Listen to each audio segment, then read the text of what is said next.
upon one. On one occasion, the Blessed One was dwelling at Savatthi in Jeta's grove, Anatta Pindika's park. Then the Blessed One took up a little bit of soil in his fingernail and addressed the monks thus. That means put a bit of salt on the fingernail, so little. And then he asked the monks, what do you think? Which is more, the little bit of salt that I have taken up in my fingernail, or this great earth? And they said, remember, sir, the great earth is more. The little bit of salt that the Blessed One has taken up in his fingernail is trifling. It does not amount to 100th part, or 1,000th part, or 100,000 part of the great earth.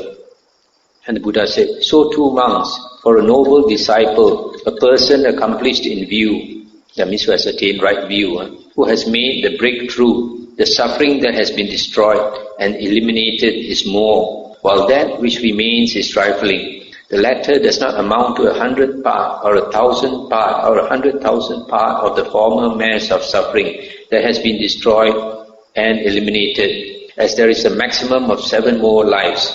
Of such great benefit, monks, is the breakthrough to the Dhamma. Of such great benefit is it to obtain the vision of the Dhamma.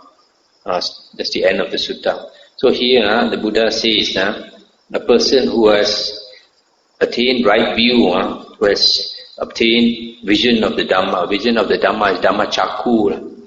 Sometimes they translate it as the eye of the Dhamma, but vision of the Dhamma is more correct. That means a person who has understood basic understanding of the Four Noble Truths, and he has become a first path attainer.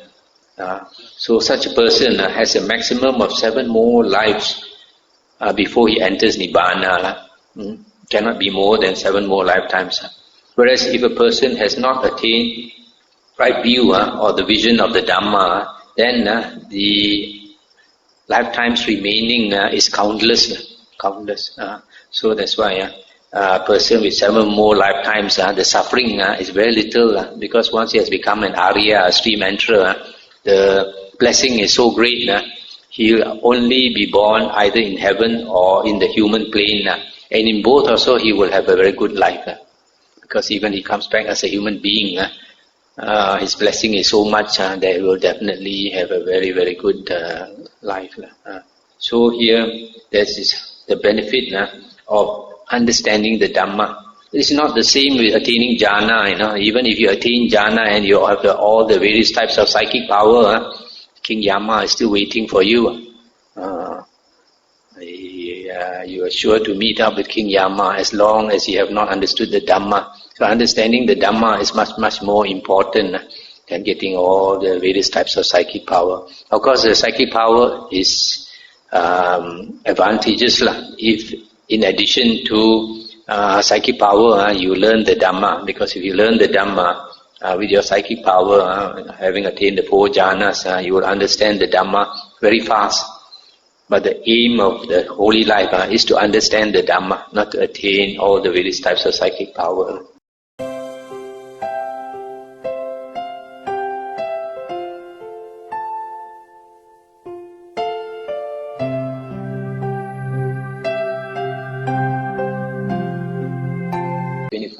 At Savatthi, the Buddha said, monks, the eye is impermanent, changing, becoming otherwise. The ear, similarly, the ear, nose, tongue, body and mind are impermanent, changing, becoming otherwise. One who places faith in these teachings resolves on them, thus is called a faith follower. One who has entered the fixed course of rightness, entered the plane of superior persons, transcended the plane of the worldlings to jhana, is incapable of doing any deed by reason of which he might be reborn in hell, in the animal realm, or in the domain of ghosts. He is incapable of passing away without having realized the fruit of stream entry. One for whom these teachings are accepted thus, after being pondered to a sufficient degree with wisdom, is called a Dhamma follower. One who has entered the fixed course of rightness, entered the plane of superior persons, transcended the plane of the worldlings. He is incapable of doing any deed by reason of which he might be reborn in hell, in the animal realm, or in the domain of ghosts. He is incapable of passing away without having realized the fruit of stream entry. One who knows and sees these teachings thus is called a stream enterer, no longer bound to the nether world, fixed in destiny, with enlightenment as his destination. The sutta is quite interesting. I didn't realize it past 1 hour. This sutta is quite interesting and important. It's talking about two types of persons who attain stream entry. The first fruit. One is because of faith. He has, having heard the Dhamma, he has faith in the Dhamma. And this faith, saddha, comes from understanding the Dhamma. So because he has seen the Dhamma and he has faith, there's one type of stream enterer. The other type is called, the first one is called the faith follower. The second one is called the Dhamma follower. This Dhamma follower is also the same in the sense that he has listened to the Dhamma and seen the Dhamma, understood the Dhamma, and because of his wisdom, he's called a Dhamma follower. So the first one, even though he also has wisdom, but he has more faith, that's why the first one is called a faith follower. The second one, he has more wisdom, that's why it's called a Dhamma follower.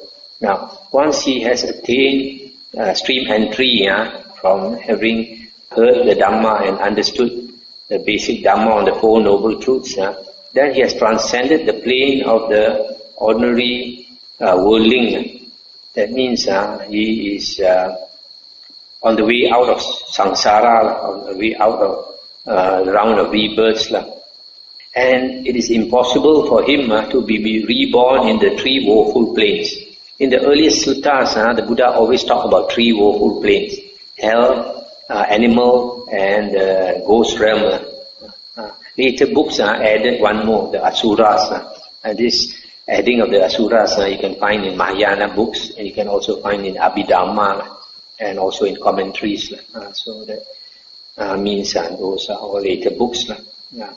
So also here it says another important point, that once you attain stream entry, you must attain the fruit of stream entry, and the latest is when a person passes away.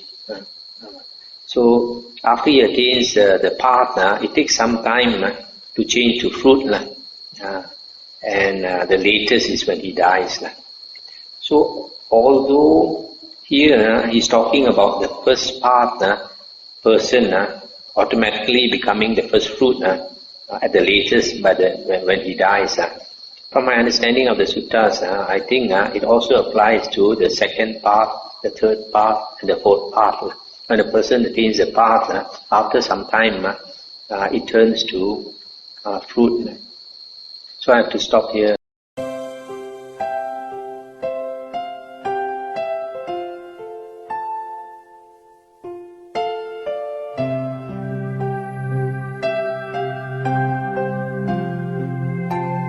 .1 at Savatthi. There the Blessed One said, "Monks, although a wheel-turning monarch having exercised supreme sovereign rulership over the four continents, with the breakup of the body after death, is reborn in a good destination in a heavenly world, in the company of the Devas of the Tavatimsa heaven, and there in the Nandana grove, accompanied by a retinue of celestial nymphs, he enjoys himself supplied and endowed with the five chords of celestial sensual pleasure. Still, as he does not possess four things, he is not freed from hell, the animal realm, and the domain of ghosts, not freed from the plane of misery, the bad destinations, the nether world. Although monks, a noble disciple maintains himself by lumps of alms food and wears rag robes, still, as he possesses four things, he is freed from hell, the animal realm, and the domain of ghosts, freed from the plane of misery, the bad destinations, the nether world. What are the four? Here, monks, the noble disciple possesses confirmed confidence in the Buddha thus: the Blessed One is an Arahant, Sammasambuddha, accomplished in true knowledge and conduct, fortunate knower of the world, unsurpassed leader of persons to be tamed, teacher of devas and humans, the enlightened one, the blessed one. He possesses confirmed confidence in the Dhamma thus. The Dhamma is well expounded by the Blessed One, directly visible, immediate, inviting one to come and see, applicable to be personally experienced by the wise. He possesses confirmed confidence in the Sangha thus. The Sangha of the Blessed One's disciples is practicing the good way, practicing the straight way, practicing the true way, practicing the proper way, that is, the 4 pairs of disciples, the 8 types of individuals. This Sangha of the Blessed One's disciples is worthy of gifts, worthy of hospitality, worthy of offerings, worthy of reverential salutation, the unsurpassed field of merit for the world. He possesses the virtues dear to the noble ones, unbroken, untorn, unblemished, unmortal, freeing, praised by the wise, ungrasped, leading concentration. He possesses these 4 things. And monks, between the obtaining of sovereignty over the 4 continents and the obtaining of the 4 things, the obtaining of sovereignty over the 4 continents is not worth a 16th part of the obtaining of the 4 things. It's the end of the sutta. So here the Buddha says, even a wheel-turning monarch is a universal king. He's a king who is so good, he rules by Dhamma, that the whole world, the whole earth wants him to be the king. So he's the king of the whole earth. He has a that's supposed to be like the top of human life, the best human life you can have, the happiest human life, the most enjoyable human life, who is to be born as a wheel-turning monarch. It's like you have everything in the world.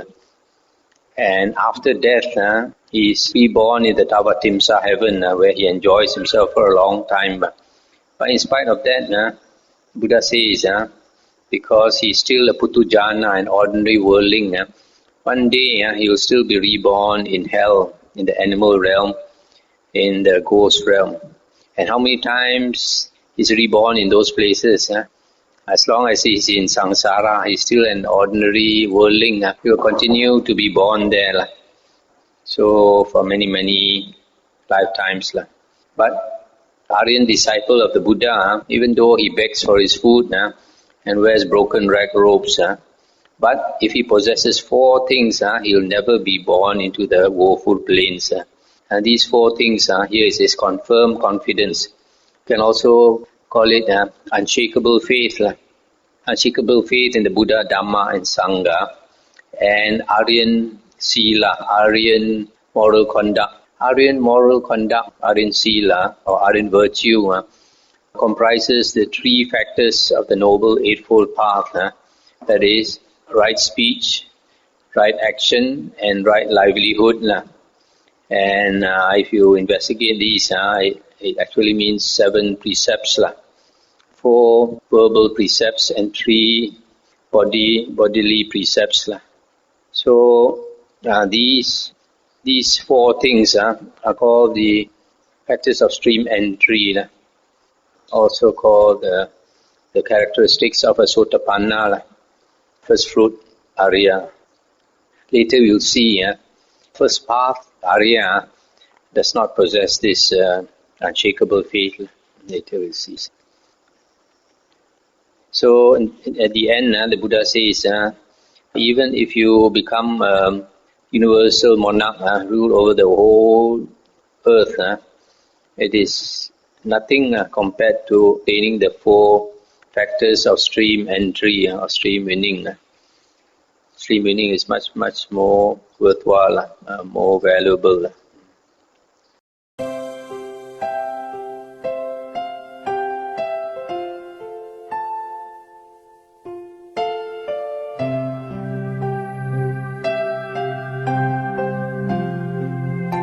.2, the Buddha said, Monk, a noble disciple who possesses 4 things is a stream enterer, Sotapanna, no longer bound to the nether world, fixed in destiny, with the enlightenment as his destination. What for? Here monk, a noble disciple possesses confirmed confidence or unshakable faith in the Buddha, the Dhamma and the Sangha. He possesses the virtues dear to the noble ones, Aryans, unbroken, unblemished, leading to concentration. A noble disciple monk who possesses these four things is a stream enterer, no longer bound to the nether world, fixed in destiny, with enlightenment as his destination. This is what the Blessed One said. Having said this, the Fortunate One, the teacher, further said, those who possess faith and virtue, confidence and vision of the Dhamma, in time arrived at the happiness grounded upon the holy life. That's the end of the sutta. So, here it says that the person who possesses these four factors is considered a stream enterer, Sotapanna, and he will never be reborn in the woeful plains, and he's fixed in destiny with enlightenment as his destination. Somewhere else it is said that he has a maximum of 7 more rebirths.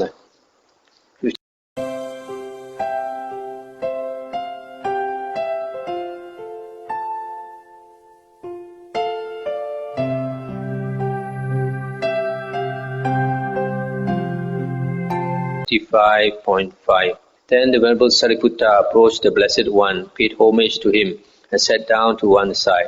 The Blessed One then said to him, Sariputta, this is said, a factor for stream entry, Sutapati Yangani, a factor in stream entry. What now, Sariputta, is a factor for stream entry? And he said, association with superior persons, sometimes is translated as true men, superior persons or true men. Sappurisa refers to Aryans, people who possess the true knowledge or superior knowledge. Association with superior persons, Venerable Sir, is a factor for stream entry. Hearing the true Dhamma is a factor for stream entry. Careful attention or thorough attention is a factor for stream entry. Practice in accordance with the Dhamma is a factor for stream entry. And the Buddha said, good, Sariputta. Association with superior persons, Sariputta, is a factor for stream entry. Hearing the true Dhamma is a factor for stream entry. Careful attention is a factor for stream entry. Practice in accordance with the Dhamma is a factor for stream entry. Sariputta, this is said, the stream. What now, Sariputta, is the stream?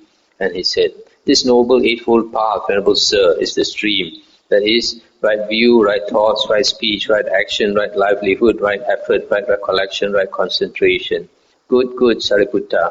This noble eightfold path is the stream. Sariputta, this is said, a stream enterer. But now, Sariputta, is a stream enterer. And he said, one who possesses this noble eightfold path, Venerable Sir, is called a stream enterer. This Venerable One of such a name and clan. Good, Sariputta. One who possesses this noble eightfold path is a stream enterer. This Venerable One is of such a name and clan. It's the end of the sutta. This last part saying that the stream enterer possesses the noble eightfold path. He does not possess it fully. Just like earlier we read the sutta about the faculties. If a person cultivates the 5 faculties completely, develops the 5 faculties completely, perfectly, he becomes an arahant. But if he develops less than that, not fully, he may become an anagamin, and less than that, a sakadagamin, and less than that, a sotapanna. So in the same way, if we perfect the Noble Eightfold Path, we become an arahant. But for this stream enterer, he only develops the Noble Eightfold Path to a certain extent, possesses a little of each of the 8 factors. So he becomes a stream enterer, first sotapanna, first path attained. These factors, these 4 factors, are called factors for stream entry. It is different from the other 4 called the factors of stream entry. The factors of stream entry are the characteristics of a stream enterer, a Suttapanna. This one is the factors that will lead you to stream entry. That's why it's called a factor for stream entry. The first one, says here, it says association with superior persons. That means going to see Aryans, going to see noble ones, associate with them and learn the Dhamma from them. That's the first condition. So if you want to become Arya, you have to associate with Aryans. If you don't associate with Aryans, you can never learn the Aryan Dhamma. That's the first condition. The second one is to hear the true Dhamma. The true Dhamma are these, what we are studying now, the earliest discourses of the Buddha, found in the early Nikayas. This is the true Dhamma. So you have to either hear the true Dhamma or read. Now we have the books available. We read the true Dhamma in the Nikayas. Third one is, when you are studying the true Dhamma, you have to pay careful attention, proper attention, thorough attention. That is the third condition. Fourth one is practice in accordance with the Dhamma. Having learned the Dhamma, we should put into practice basic things like Sila. Sila is one of the foundations of the holy path. Another one is right view. When we learn the Dhamma and we understand the Dhamma, we obtain right view, and so we become an Arya. So these four conditions are very important. So if you want to become an Arya, you have to always remember these four conditions.